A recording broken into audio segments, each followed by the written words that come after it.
Not now. We're not doing it to see, oh, are they better? If you want to try to heal people, then just breathe out light and breathe out positive energy. Don't take the suffering. Yeah. Then, when we breathe out light, we think, I don't know what they need, but anyway, the light that comes from this spacious heart now, which has no more borders, and doesn't kind of calculate, what should I give, what will help, am I involved in this, I'm not involved in this, is it working, is it not working? We let go of all these thoughts. And when you breathe out the light, you think you breathe out relief, support, healing. Okay? So especially if you do this for at the beginning, be very general. And kind of general is bad in, good out. Bad in, good out. Bad in, good out. That's just to get the technique first. Yeah, and then you feel the fear coming. Say, hey, oh, wow. Yeah, and then you just continue. And you think with the bad in, I'm trying to kind of dissolve the resistance in here. I'm trying to dissolve that ego. So the Tibetans say, see the ego as a black kind of rock, and then that the smoke smashes it. If you don't know what your ego is, if you don't know that your ego is just like an illusion, you will damage yourself, because you will kind of punish that ego. Instead of seeing that it doesn't exist the way that it manifests, you will make it even bigger. You know the story of Hutzli Wutzli? Or whatever it's called? Yeah, so that he was very happy, and he was very proud and very big. He said, good thing, nobody knows my name. He was sure that nobody would get to know his name. Our ego, when we don't hear these teachings, says the same thing. Ha ha ha. I am really comfortable in here. You know, I will have my space always. I can do what I want. And I can claim what I want. I can be depressed when I want. I can be sad when I want. I can be angry when I want. Because she doesn't know that I don't exist. The moment you start to recognize what it is, the moment you know its name is non-existence, the way it manifests, it will, same as Hutzli Wutzli, kind of explode into 1,000 pieces. And this you do that mentally, but you're not destroying yourself. You are destroying the wrong view about the self. You see, that's the problem about Tibetan Buddhism, or Buddhism in general, because we identify with this ego, we think it's us. They hear from very small that it does not exist. So they know what to target.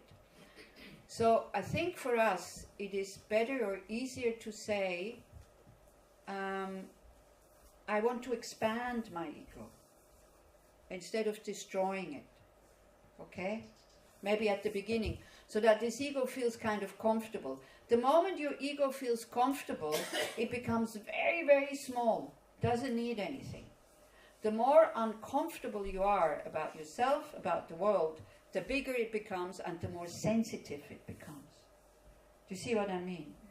So we really start to see, and if you do follow this course until the end, then you will know much better what I'm talking about. You have to hear this again and again and again and again. Don't think now that you understood. Yeah. So here with this visualization technique, we try to get at it. But it's totally okay to do this for yourself at the beginning. When you breathe in light. That gives you the strength and the courage that you need. When you breathe out, you give out all your suffering. It dissolves into emptiness or something like that. May I be happy, breathing in light. May I be free from suffering, breathing out smoke. When you feel that you're more or less okay and you can do this for somebody else, you switch. You breathe in suffering, say, okay, I'm not well, but may the other be well. I take away that suffering. Yeah? I'm not well anyway, so it's a technique that is not so much focused on me. You're not in the spotlight here. It is about the other. May the other be free from suffering. Then you take away, or you can put yourself in front of you if you want. Here is the very courageous me, I. Here is the very coward I, who is suffering because of fears, and then I take away the fears from my future me or self, from next hour or tomorrow or whatever. To become old or whatever. Huh? To become old or sick. Yeah, or, exactly. It's a very good way to do. We will now have a break until. Huh? Can I ask you a question? Yeah. What's the difference? Because this is the first time I'm hearing about Tom Lang, but I work with Holocaust survivor, and I remember when I was in a very some years ago very bad condition. It was to work with them was a kind of and to help to was a, gave me comfort. Mm-hmm. So the question if this is something like that or always when you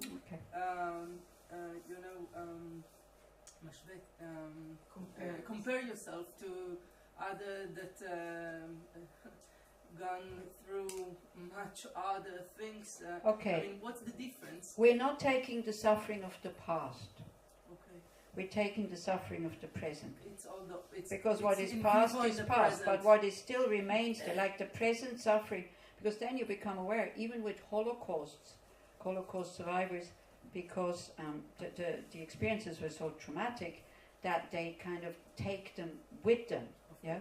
But we also know now they're in a safe environment.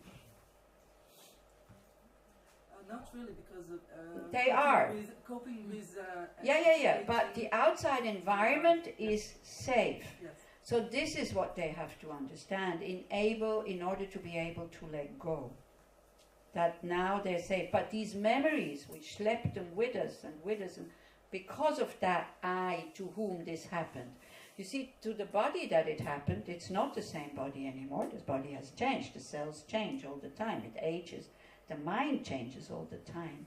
But when we project into there this permanent me or I, we cannot let go because that permanent me or I is still the same. That is why if you understand impermanence, then actually of painful experiences, and I know it sounds crazy, but it's really like this, of painful experiences, you can let go the same way you let go of a bad dream. You wake up, the dream is finished, no more emotions. And this is, I have to say, this is what the Tibetans were able to do. They were tortured by the Chinese army, their country was taken away, still taken away. They came out of there. Okay, we're in India now. What do we do?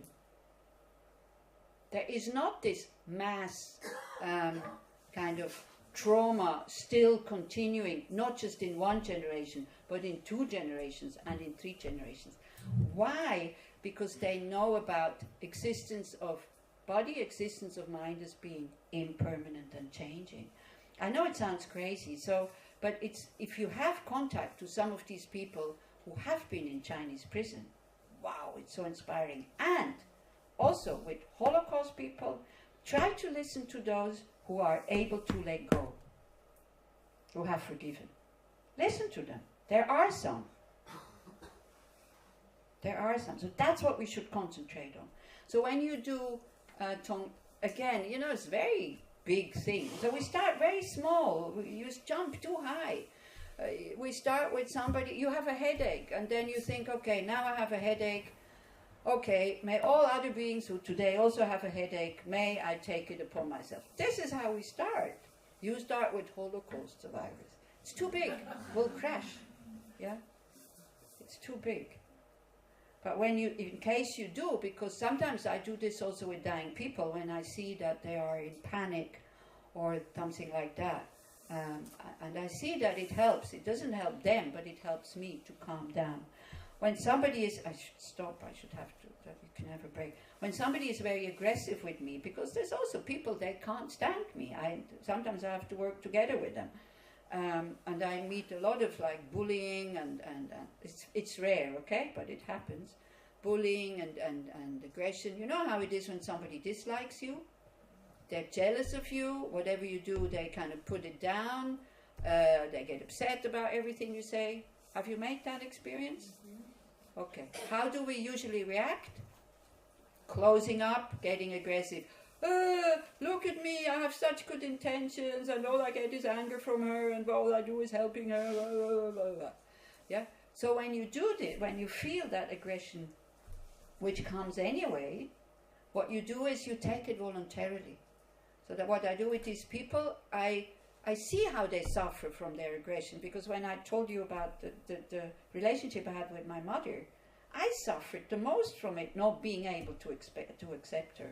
But I didn't see it that way until somebody started to explain to me that I finally had some compassion for myself of having this crappy mind towards my mom, and then being able to let go. Yeah.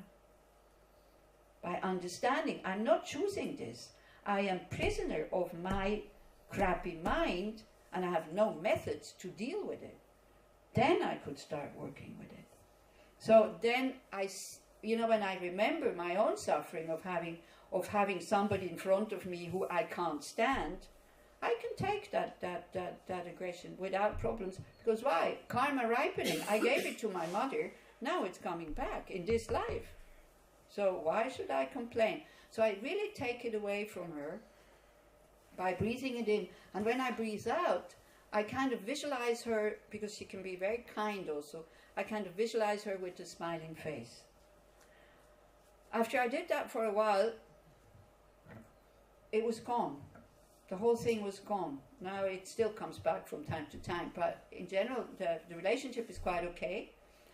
And what it did,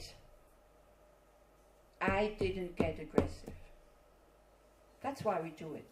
So I don't get aggressive, and I don't get sad, and I don't feel hurt. Because why? Because the same way as the marathon runner, I take the pain voluntarily. If it doesn't stop, and you can, get out of these people's faces. Because, you see, I could see I was playing games with her. Like, I knew if I say that now, she will get upset. Unconsciously. It wasn't very conscious up here, it was unconsciously. So I kind of liked it in a way. You know, I'm so kind, and I'm so patient, and blah, blah, blah. And all she gives back is aggression. The moment I saw it, with awareness, very deep, I was able to let go. That it's my own fault that I get all this aggression. I can behave in a different way, which I know, because I know her so well, that will not make her upset. It's not easy to recognize these things. You know, me, the nun, blah, blah, compassionate and all this, and then playing games with somebody who is aggressive. I could feel that I was using it. And then, you know, playing the victim on top of it. Wow. Yeah, it's interesting. So you need to have good, healthy self-confidence if you start to dig very deep and, you know, to see our real motivations. But at one point you need to do it. Anyway, now we make a break until 11:15.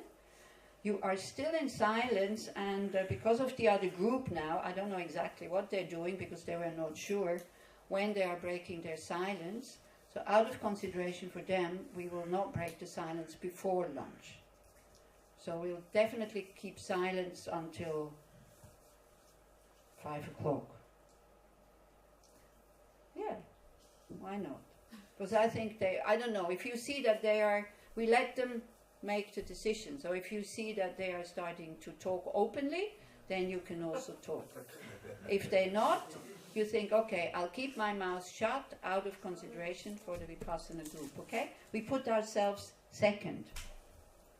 Is that possible, you think? It's an exercise.